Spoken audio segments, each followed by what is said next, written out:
Salut tout le monde, c'est Gigi pour GGDR, ma rubrique sur le jeu de rôle. Bonne rentrée à tous, pour ceux qui viennent de revenir de vacances. Et on va amorcer cette rentrée avec un sujet assez important qui sera suivi peut-être d'un autre. C'est le statut de héros, de personnage principal dans les JDR. Sujet assez intéressant pour ceux qui sont à la fois des joueurs et des MJ. Ou tout simplement quand on a envie de créer un scénario en fonction de la recherche de cette définition. Alors, quand vous posez la question de qu'est-ce que les personnages joueurs sont pour l'univers, la plupart du temps, les joueurs vous répondront qu'ils sont les héros de leur propre histoire, tandis que d'autres diront qu'ils sont non seulement les héros de leur propre histoire, mais en plus ils inscriront leur histoire dans la campagne et donc dans l'univers fictif. Alors, jusqu'où ces définitions sont pertinentes, mais justement, on va essayer de voir ça dans les vidéos, plutôt dans la vidéo. Voilà. Alors, pour ma part, je maintiens toujours ce fait.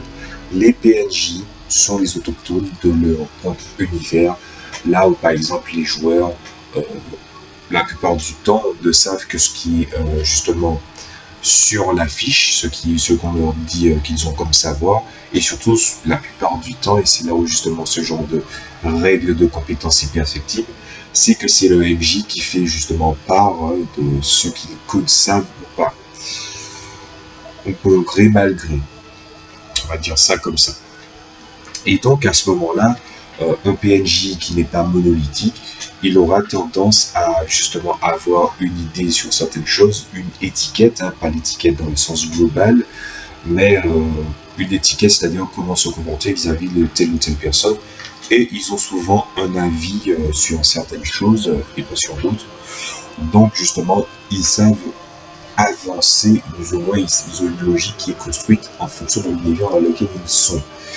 Bien sûr, les joueurs peuvent tomber dans cette catégorie s'ils connaissent bien l'univers, mais soyons honnêtes, dans une partie de JDR où vous vous dites bon, on ne sait pas trop quoi jouer et on vous présente un jeu, malheureusement, vous ne pouvez pas intégrer les personnages que vous avez créés de façon, on va dire, vraisemblable dans l'univers. Souvent, on résume l'histoire de nos personnages par archétype ou par choses assez minimaliste afin de pouvoir intégrer un personnage qui n'est pas sans personnalité.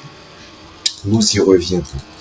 Donc justement, je voulais parler de ça, mais en tout cas, de mon observation, l'histoire avant la rentrée en campagne, pour moi, est juste là pour poser le personnage, mais pas forcément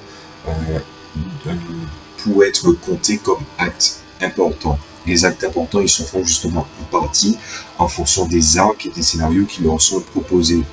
Et aussi, il y a une différence entre ce qui se passe en partie et hors partie, c'est-à-dire ce qui se passe pendant la partie avec un personnage et son background qui a eu lieu avant, et aussi les ellipses qui peuvent avoir lieu après. Ceux qui ne sont pas familiers avec la pratique de l'ellipse, j'ai fait une vidéo là-dessus. C'est une pratique qui est assez atypique, mais qui est utilisée à différents degrés quand même, au fur et à mesure des campagnes qui sont surtout très vagues, enfin très, très grandes, je voulais dire. Je vous laisserai un lien vers la fin de la vidéo. Et justement, au niveau de la cohérence et de l'implication des personnages, qui n'a pas justement déjà vu une action complètement stupide et qui fonctionne, une action vraiment cohérente mais qui échoue lamentablement. C'est justement ce qui fait que le JDR, c'est une activité où justement aucune partie ne se ressemble et inoubliable. D'ailleurs, je vais quand même mettre un petit à côté là-dessus, une petite phrase à côté. Je considère que ça vous est sûrement déjà arrivé que des joueurs à vous, même des MJ, veulent reproduire exactement la même chose, la même ambiance, la même situation qu'une partie qu'il a fait avant, comme pour répéter une fresque qu'il a trouvée intéressante, mais tombe souvent dans la déception. Je pense qu'il faut laisser tomber ça, et justement c'est ce qui fait qu'aucune partie ne se ressemble, c'est déjà l'implication des joueurs. les acteurs qui sont mis en place, vous pouvez avoir fait peut-être 8 fois le même scénario, les choses n'arriveront pas de la même façon. Même si par exemple vous veniez à scripter l'histoire, sur-scripter. Voilà. Et à ce moment-là, je voulais aborder un sujet assez intéressant, c'est justement à quel point on met en avant la conclusion d'un scénario pour les joueurs, mais pas forcément du point de vue collectif, mais du point de vue individuel. Je m'explique. Est-ce que quand, par exemple, vous êtes MJ, vous considérez que les personnages sont des personnes qui vont avoir une implication dans le monde à différents degrés, mais est-ce que par exemple ça vous arrive de mettre en avant plus un personnage par rapport à d'autres en cas de résolution de scénario? C'est-à-dire, est-ce que les personnes qui ont été déterminantes dans le scénario, vous les mettiez en avant? Ça m'intéresse. Personnellement, j'ai mes réponses là-dessus, mais j'aimerais bien entendre les vôtres, si possible. Donc voilà. Parce qu'il y a un truc qu'il faut retenir, c'est que si la narration le veut, le MJ peut décider que tout le monde ait la même appréciation vis-à-vis de l'entourage des personnages joueurs, exactement au même niveau. Donc, si par exemple si vous êtes tous acclamés de la même façon, est-ce que si tous les joueurs sont acclamés de la même façon, est-ce qu'il n'y a pas un problème qui risque de se poser? Alors pour ma part, en fonction de la conclusion, comme pour finir le narratif, mon approche, ce n'est pas de démonérer tout ce qui s'est fait en bien ou en mal, dans sa totalité, puisque ça se fait souvent quand les joueurs veulent de l'expérience, parce qu'il y a l'expérience qui est posée par le scénario, mais il y a quand même certaines variables que je mets pour répartir les points, non seulement de manière individuelle, mais aussi en collectif. Par exemple, dans mon JDR, je règle toujours les choses en individuel et en collectif. J'essaie de le faire de moins en moins, ne serait-ce que pour essayer de voir les limites que ça amène ou surtout les problématiques. Donc, en tout cas, dans ma façon de conclure un scénario ou un arc, je suis assez clair. C'est-à-dire, est-ce que la conclusion, elle est positive ou négative? Est-ce qu'elle est nuancée? C'est-à-dire que elle est réussie, mais il y a quand même des choses qui vont découler et qui vont justement donner une réussite qui est nuancée, ou est-ce que ça a échoué lamentablement, mais ils ont fait quelque chose qui permet de rétablir la balance peut-être dans un autre arc. D'ailleurs, est-ce que quand vous concluez vos arcs narratifs ou vos scénarios, est-ce que vous parlez aussi dans votre approche des répercussions que ça pourrait avoir, c'est-à-dire s'il y en aura ou s'il n'y en aura pas? Personnellement, moi je le fais. Ensuite, les moments clés, c'est ça qui est très important, les moments clés, c'est-à-dire, je crois que j'en ai parlé dans les encres scénaristiques, ma méthode du code, elle fonctionne en fonction de ça, c'est-à-dire qu'il y a forcément un point qui est au-delà de la situation initiale, qui fait que justement, il y a un chemin à parcourir et le cheminement, est-ce que vous le prenez en compte quand vous finissez vos scénarios? Donc pour moi, tout ça, ça répond un petit peu à la question du statut de personnage pour les personnages joueurs en tant que personnages principaux ou même des héros. Parce que justement, quand vous mettez en avant justement les différentes choses qui ont été faites, ça va apporter quelque chose aux joueurs. Je vais parler surtout des miens. Alors pour les miens, bon, ça c'est ma méthode de base, c'est une méthode qui fonctionne bien. Normalement, cette conclusion dont je vous parle, elle dure 5 à 8 minutes. J'ai chronométré à plusieurs reprises, normalement c'est ça. D'ailleurs, un petit truc que je fais, c'est que je mets une ou deux musiques pour conclure les arcs. Et justement, le temps me permet justement de déterminer combien de temps j'ai fait pour conclure. Puisque normalement, les conclusions se font à la manière de s'habiller. Et à ce moment-là, je sais pas pour la plupart d'entre vous, mais en faisant comme ça, si vous faites comme ça, les joueurs sont assez critiques. Donc si jamais, par exemple, je venais à ne pas dire ce qu'ils ont fait un petit peu de travers ou ce qu'ils ont raté, ils trouveraient ça très bizarre. Et donc, quand c'est amené dans la conclusion, ils finissent par pas avoir une prise de conscience, mais à se mettre face à leur personnage et se dire j'aurais pu agir comme ça, ou il aurait été plus logique qu'ils réagissent comme ça, parce que dans mon JDR principal, par exemple, le roleplay a une place importante, puisque pas forcément parler à la première personne, mais il y a des traits qui sont liés à la personnalité des personnages, et donc ils doivent remplir ce rôle, ce qui leur donne certains avantages, et aussi les permettre parfois, quand ils font une action, d'un petit peu rediriger une façon de penser conventionnelle, et justement ouvre de nouvelles fenêtres de dialogue, si on peut se permettre de parler comme ça. Donc avec cette méthode, j'ai pu justement me rendre compte de certaines choses. Finalement, c'est que les joueurs entre eux considèrent qu'ils sont les héros de leur propre histoire, mais en tout cas jusqu'à preuve du contraire, j'ai jamais vu des joueurs, en fait des personnages joueurs, qui considèrent leurs alliés comme des héros. Ce sont surtout des camarades ou des amis proches, et jamais plus que ça. Et justement, je voulais savoir, est-ce que vous avez déjà fait un personnage, fait en sorte qu'un personnage sur toute la tablée ait justement plus, on va dire, plus d'importance, vraiment plus de prestige qu'un autre, et voir comment ça évolue. Ça, par contre, ça serait une petite expérience que j'aurais à faire pour l'avenir. Et donc, du coup, on est justement à ces deux questions qui ont été posées, la pertinence et est-ce que ils sont les héros de leur propre histoire, ou est-ce qu'ils inscriront justement leur histoire dans l'univers. Et finalement, les deux sont faisables, mais je suis arrivé à la conclusion que ça va être un peu difficile de faire autrement.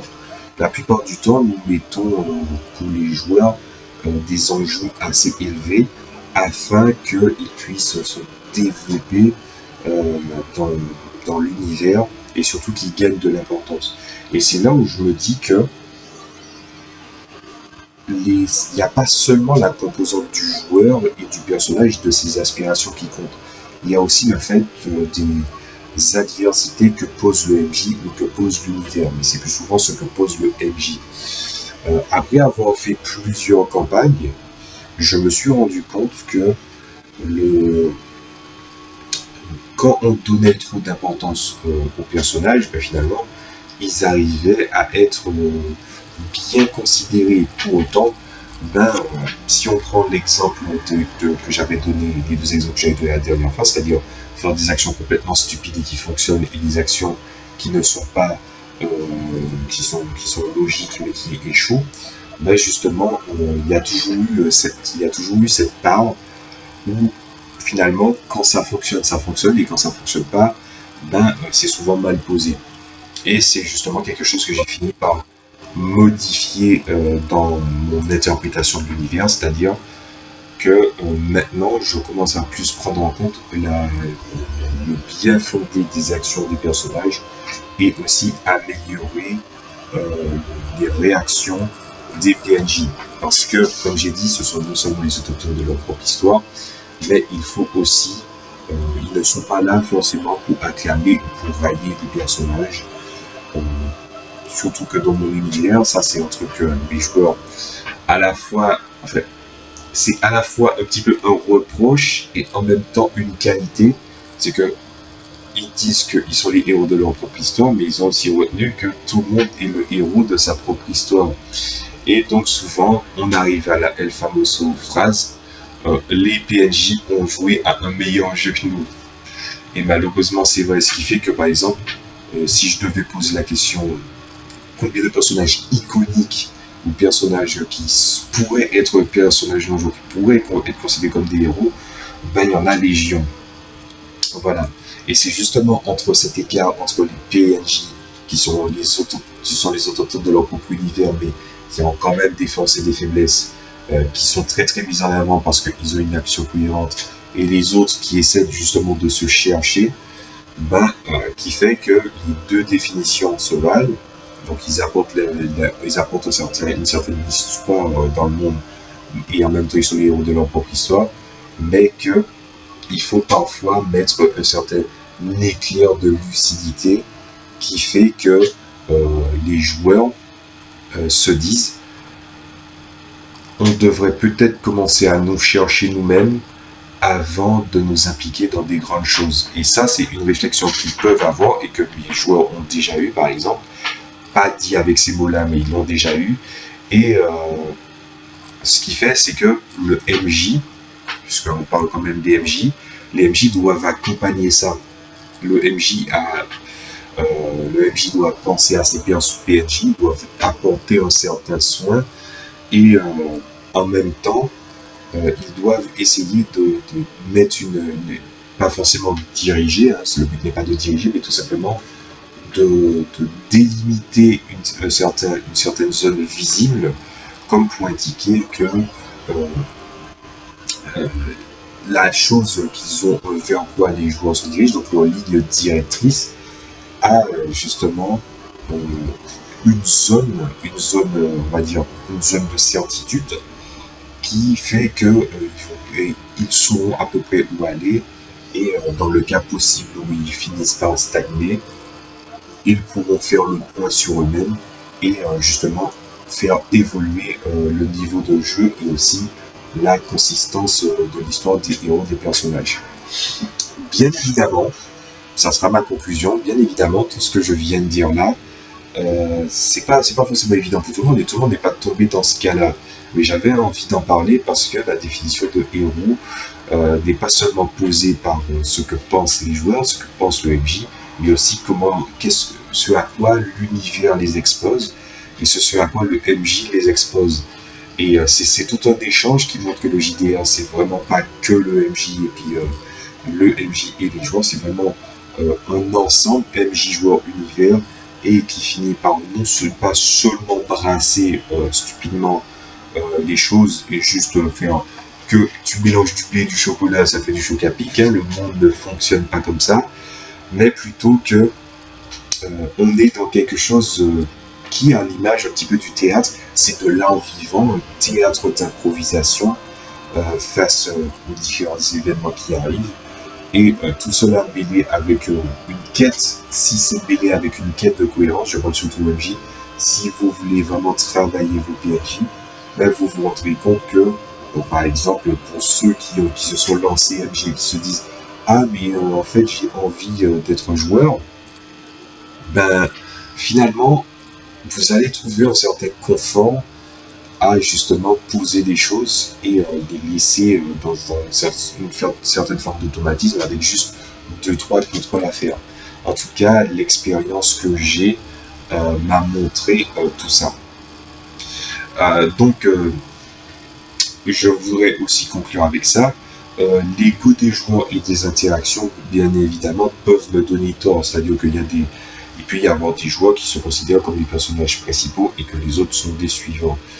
Souvent, la plupart du temps, c'est une blague, hein.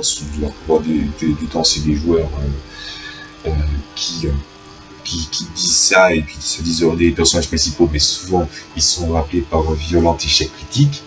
Mais si quelqu'un pense vraiment comme ça, moi, je serais très curieux de connaître son évolution et son rapport à la table pour voir jusqu'où ça amène, parce que la pensée, ça, en tout cas, c'est les observations que j'ai faites, la pensée que vous êtes des camarades de circonstance, non seulement autour de la table, mais aussi en jeu, ben ça doit donner une partie qui est quand même un peu dégueulasse. En tout cas, c'est mon opinion là-dessus.